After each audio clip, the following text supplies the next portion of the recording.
భయం పుట్టేసింది అనుకోండి, లోపల నుంచి ఏ కారణానికైనా భయం వచ్చేసింది అనుకోండి, ఇంకా ఎంతసేపు ఏ ఆలోచన వస్తుందో తెలుసా అండి?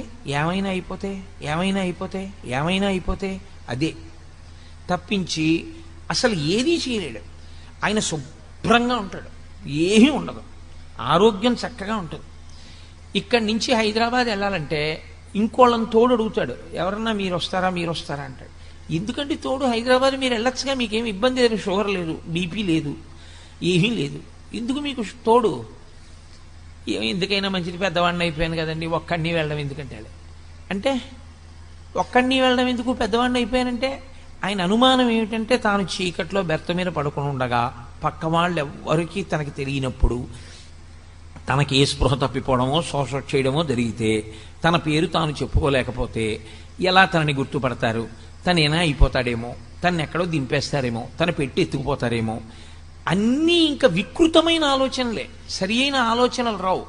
ఈ ఆలోచన ఏం చేస్తుందో తెలుసా అండి? హైదరాబాదు చక్కగా పెళ్లి కొడుకులా వెళ్ళిపోగలిగినటువంటి శక్తి ఉన్నవాడు ఎవడూ దొరకలేదని వెళ్ళడం మానేస్తాడు. ఇప్పుడు శరీరంలో బలం లేక వెళ్ళలేదా, మనసుకి జవం లేక వెళ్ళలేదా? దేనికి వెళ్ళలేదు? శరీరానికి బలం లేక వెళ్ళకపోవడం కాదు, మనసుకి బలం లేక వెళ్ళలేదు. ఇంకొక ఆయన ఉంటాడు, ఏమయ్యా ఈ వయసులో ఎందుకయ్యా నీకు గుడికి రోజు ప్రదక్షిణానికి పడిపోతావేమో అన్నారనుకోండి, ఆయన అంటాడు, గుడికి ప్రదక్షిణం చేయకుండా ఉండిపోతాను ఏమిటండి, ఉంటానా? అప్పుడు ఉండనుగా, మరి ఈ శరీరంతో ఉన్నంతకాలం చేయవలసిందే ఉంది, గుళ్ళోకి వెళ్ళడమేగా. మరి ఆ గుళ్ళోకి వెళ్ళడం మానేసి ఇంక నేను ఈ శరీరాన్ని చూసుకుంటే ఈ తెప్ప ఇవ్వడం వల్ల వచ్చిన ఉపయోగం ఏమిటి? ఏటికి వరదొస్తోంది, నీ దగ్గర ఒక పడవ ఉంది, ఈ పడవలో ఏరు దాటేసేయి, ఏరు దాటేస్తే ఆవలి ఒడ్డుకి వెళ్ళిపోతావు. ఇక వెళ్ళిపోయావా, నిన్నేం చేయలేదు, ఎందుకంటే అవతల చాలా ఎత్తు, ఇక నిన్ను వరద ఏం చేయదు, కాబట్టి తొందరగా దాటు, ఏరు వరద వస్తే ఇంక దాటలేవు అన్నారు. ఒక ఆయన గబగబా తన పడవ తీసుకుని ఏరు దాటేశాడు. ఇంకొక ఆయన పడవ వంక చూసుకుని, బా ఇంత చక్కటి పడవ, ఇంత బాగా రంగులు వేయించాను, ఇంత కష్టపడి చేయించాను, ఇప్పుడు ఇటువంటి పడవలో నేను ఎడుతూ ఉంటే ఏమో ఆయన చెప్పాడు కానీ గంట వరకు రాదని, తీరా నేను బయలుదేరగానే వరద వచ్చేస్తే ఈ పడవ తట్టుకోలేకపోతే, ఈ పడవ గభాలన తిరగబడిపోతే, నేను ఆ పడవలో ఉండిపోతే, బయటికి రాలేకపోతే, ఈలోగా కొట్టుకుపోతే, పోనీ అన్నాడు కానీ అంత కొట్టుకుపోతామా, యువతల ఒడ్డు నుండి ఒడ్డునేగా ఉన్నాను అని పడవెక్కకుండా పడవను దాచుకుని ఒడ్డుని నించున్నాడు. గంట అయిపోయింది, వరద వచ్చేసింది, పడవ పోయింది, తాను పోయాడు. ఏమిటి ఉపయోగం? పడవని ఉపయోగించుకున్నవాడెవరో వాడు ఏరు దాటుతాడు తప్ప, పడవని చూసుకుని మురిసిపోయి అయ్యి బాబోయ్ ఈ పడవ ఎక్కడ ఏమైపోతుందో, ఈ పడవ తట్టుకుంటుందో తట్టుకోదో అని పడవని దాచుకుందాం అనుకున్నవాడు పడవతో పాటే పోతాడు తప్ప పడవ తనకు ఉపయోగపడదు. పరమేశ్వరుడు ఈ శరీరాన్ని ఎందుకు ఇచ్చాడంటే దీన్ని తెప్పని చేసుకుని దాటు సంసార సముద్రాన్ని. దాటేటప్పుడు నీవు ఒక గొప్ప ప్రయోజనం కావాలి అంటే ఖచ్చితంగా కష్టపడవలసి ఉంటుంది. నేను ఒక ఉపన్యాసం చెప్పాలి అని అనుకుంటే, ఒక గంట సేపు మాట్లాడాలి అని నేను అనుకుంటే, ఒక గంట సేపు నేను ఇలా స్థిమితంగా కూర్చోవలసి ఉంటుంది.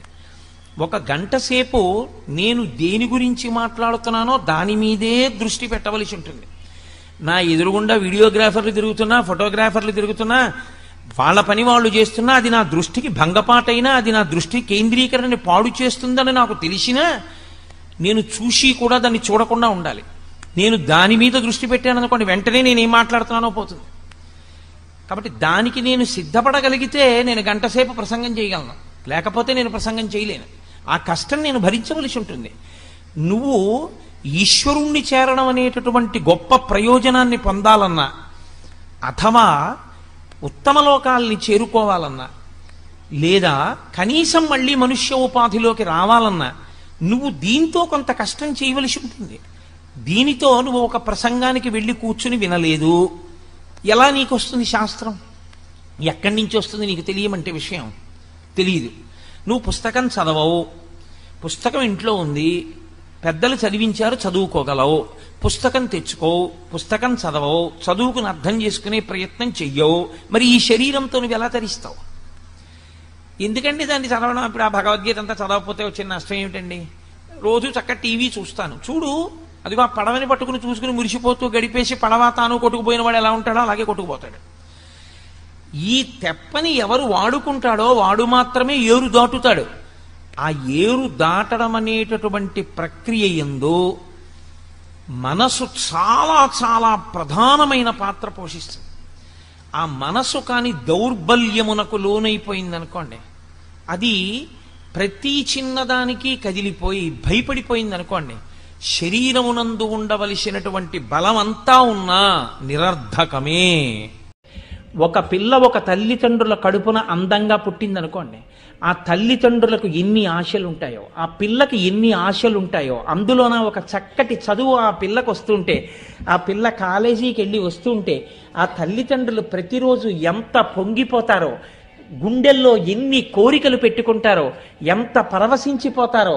మంచి అల్లుడు వస్తాడు మనవలతోటి, నా కూతురు కళ్ళ ముందు తిరుగుతుందని ఎన్ని ఆశలు పెట్టుకుంటాడో తండ్రి. అందంగా ఆడపిల్ల కనపడిందని ఆమె నీ సొత్తు అన్నది నువ్వు కామించావు. కామించిన దాన్ని నువ్వు తప్పుడు మాట వాడి ప్రేమించానని చెప్తున్నావు. ప్రేమించినది నిజమైతే ప్రతిఫలాన్ని కోరవు.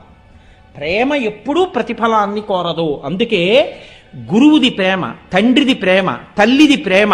తల్లి తన శరీరంలో ఆశ్రయం ఇచ్చి బిడ్డని కంది, మరణ సదృశమైన వేదనని పొందింది. తన స్తన్యములో రక్తాన్ని పాలగా మార్చి పట్టింది. నువ్వు ఏడిస్తే వచ్చి అన్నం పెట్టింది. నీ మలమూత్రాలు ఎత్తింది. కానీ నువ్వు అన్నం పెట్టకపోయినా నువ్వు 100 ఏళ్ళు బతకాలంటుంది తప్ప నాకు అన్నం పెట్టలేదు, ఈ దుష్టుడు రేపు మరణించుగా కానీ ఏ తల్లి అందం. తల్లిది ప్రేమ, ఎందుకంటే ఆవిడ నీ నుంచి ఎన్నడూ ఏదీ కోరదు. తండ్రిది ప్రేమ, తను వాలంటరీ రిటైర్మెంట్ పుచ్చుకుని ఆ డబ్బుతో నిన్ను అమెరికా పంపించి చదివించాలని కోరుకుంటాడు, తాను పెంకుటింట్లో ఉండిపోతాడు. తండ్రిది ప్రేమ. గురువు తాను కష్టపడి సముద్రంలో ఉప్పు నీటిని తాగి తీయటి నీటిగా మార్చి ఆధారం లేని ఆకాశ మార్గంలో వచ్చి ఆర్తితో ఉన్న జనులకు వర్షించడమే ప్రయోజనంగా వర్షించి ఇచ్చేశానని తేలికపడి కృతజ్ఞత కోరకుండా వెళ్ళిపోయిన మేఘంలా తాను కష్టపడి రంగరించి నేర్చుకుని ఎంతో కష్టపడి తాను ఉపాసన చేసినటువంటి మంత్రాన్ని నిర్హేతుక కృపతో తన యొక్క అనుగ్రహాన్ని శిష్యుడికి హస్తమస్తక సంయోగంలో ప్రవేశపెట్టి మంత్రోపదేశం చేసి శిష్యుని యొక్క బుద్ధి వైభవానికి హేతు అవుతున్నాడు. ఆ శిష్యుడు వృద్ధిలోకి వస్తే చాలని చెప్పి పక్కకి వెళ్ళిపోయాడు తప్ప నా శిష్యుడి వల్ల నాకు ఇది కావాలని గురువు కోరుకోలేదు. అవి ప్రేమ. నువ్వు కోరుకుని నాకు దక్కకపోతే ఇంకొకడికి దక్కకూడదన్నది కామం.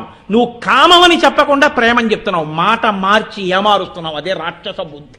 ఈ రాక్షస బుద్ధి యొక్క వ్యగ్రత చిట్ట చివరి ఎక్కడికెడుతుందంటే నేను తప్పు చెయ్యట్లేదంటుంది. ఏ అఘాయిత్యం పని చేసేవాడైనా ఈ తీర్మానానికి వచ్చాకే చేస్తాడు. నే తప్పు చేస్తున్నాను అనుకున్న నాడు చెయ్యలేడు. నేను ఏం పర్వాలేదు చేసేయచ్చు అనుకున్నాడు అనుకోండి, ఏమైనా చేసేస్తాడు. నేనింత ప్రేమించాను తప్పు మాట, నేనింత కామించానంటే నువ్వు సాహసించవు. మాట తప్పు ఎవరు తీసుకొచ్చి పెట్టారో కానీ ఆ మాటని ఒక్క మాటని ప్రత్యామ్నాయంగా పవిత్రమైన మాట వాడితే కొన్ని తరాలు తరాలు, కుటుంబాలు కుటుంబాలు, జీవితాలు జీవితాలు బుగ్గిపాలైపోతున్నాయి. మాట శక్తి అది. ప్రేమించడం అన్న మాట ఎక్కడ పడితే అక్కడ మాట్లాడకూడదు. కామించడాన్ని ప్రేమించడంగా చెప్పేస్తున్నారు. అక్కడ వస్తోంది సమస్య. వాడు ముందు తనలో తాను అనుకుంటాడు నాది తప్పు కాదు. ఇలా అనుకుంటే ఏదైనా చేసేస్తాడు, ఎంతకైనా తెగించేస్తాడు. అంత అందంగా ఉన్న పిల్ల, అన్ని ఆశలు పెట్టుకున్న తల్లిదండ్రులు వికృత రూపిణి అయి ఒళ్ళు కాలిపోయి పగలు చూస్తే రాత్రి కల్లోకొచ్చేటట్టు అయిపోయి ఆ బిడ్డ ఇంటెన్సివ్ కేర్ యూనిట్లో ఉంటే అంత అందగత్తే అంతమంది అడిగారు, పిల్లని కన్యాదానం చెయ్యాలనుకున్నాను, మనవల్ని చూసుకోవాలనుకున్నాను, ఆ పిల్లని అలా చూడడం కన్నా ఆ పిల్ల ఇంకా వెళ్ళిపోతే మంచిదని తల్లిదండ్రులు ఏడ్చి బతికున్న నాళ్ళు ఏడిచేట్టు చేసిన నీది ప్రేమ, కామమా, రాక్షసత్వమా? అంటే చెప్పేవాడు చెప్పవలసిన విషయం ఎక్కడ దాగి ఉందో ఆ గ్రంథాలకి మన జీవనాడికి తగిన ప్రచారం లేకపోవడం ఇవాళ తప్పు. భారతం ఎవడికి కావాలండి? జుత్తు నిలిచిపోయాక అని ప్రచారం చేయడంలో ఉంది తప్పు.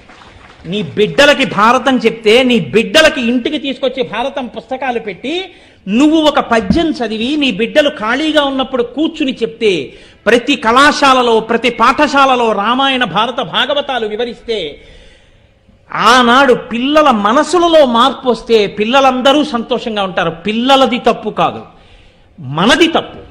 మనం తప్పు మాటలు నేర్పుతున్నాం.